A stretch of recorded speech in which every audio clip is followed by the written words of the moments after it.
प्यारे बच्चों, आज हम आपको औसत में विषम संख्याओं का औसत सिखाएंगे। विषम संख्याओं के औसत के लिए सूत्र होता है बेटा n।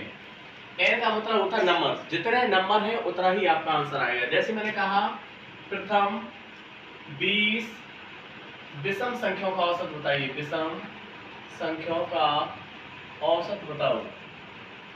आपको ये देखना संख्या कितनी है 20, तो आपका आंसर आ जाएगा n बराबर 20। आपका यही आंसर हो जाएगा। फिर अगर हमने यहाँ पे कहा प्रथम 100 विषम संख्याओं का औसत बताइए। 100 विषम संख्याओं का औसत, तो आंसर 100 ही आएगा। अगर हम यहाँ पे ये कह दें 1 से 50 तक की सब विषम संख्याओं का औसत बताइए। 1 से 50 तक विषम संख्याओं का औसत,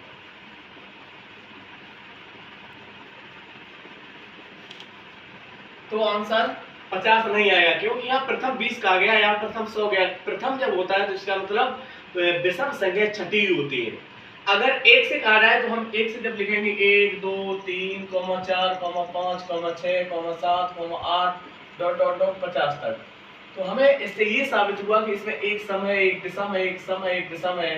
कहने का मतलब संख्या जब 50 है, इसमें 25 सम होंगी और 25 विषम होंगी, तो हमारा आंसर आएगा।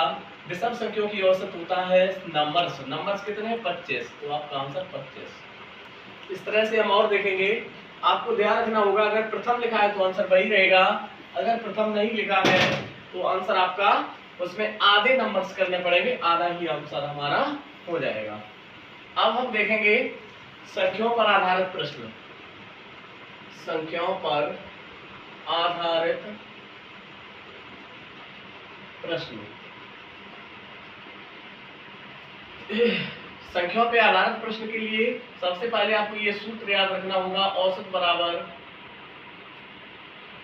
पदों का योग बटे पदों की संख्या।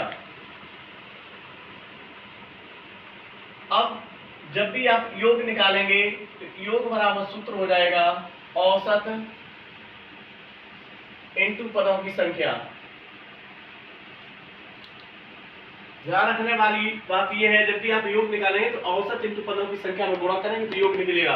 औसत और योग में अंतर होता है, इस चीज का विशेष ध्यान रखें। जैसे मैंने यहाँ पे कहा 5 संख्याओं का औसत, 5 संख्याओं का औसत 15 है, तथा 3 संख्याओं का औसत 20 है, तो सभी संख्याओं का औसत बताइए। तो सभी संख्याओं का औसत बताओ। तो आपको सबसे पहले लिखना पड़ेगा, एक बार हम आपको बेस द्वारा सिखाएंगे, उसके बाद हम कुछ भी बात लैंग्वेज नहीं लिखेंगे, सीधा सीधा बताएंगे। तो यहाँ पे हम लिखेंगे 5 संख्याओं का योग।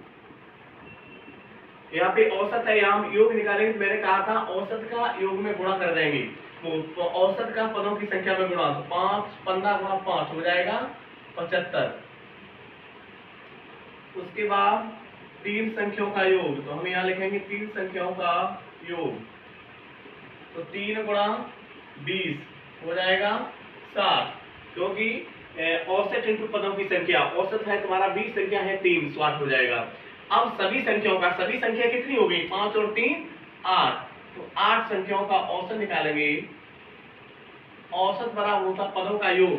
देखो 5 और 3 8 पदों का योग तुम्हारा कितना हुआ, तो 75। 5 का हो गया 75, इसका हो गया 60, तो 75 प्लस 60, और टोटल पद 5 और 3 हो गए 8।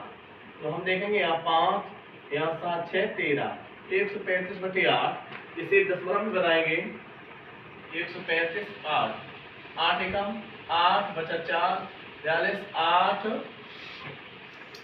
8 45, और यहाँ पे 5 बचा, दशमलव लगाएंगे 0, फिर 8 8 6 48 बचा 2 20 हो जाएगा, 8 दूनी 16 बचा 4 40 हो जाएगा, 8 45। आंसर आएगा आपका 15.625। आपको समझ में आ चुका होगा। दूसरा हम एक दो क्वेश्चन और बताएंगे इसी टाइप के। दूसरा क्वेश्चन हमने यहाँ पे लिया, 5 संख्याओं का औसत 16 है। 5 संख्याओं का औसत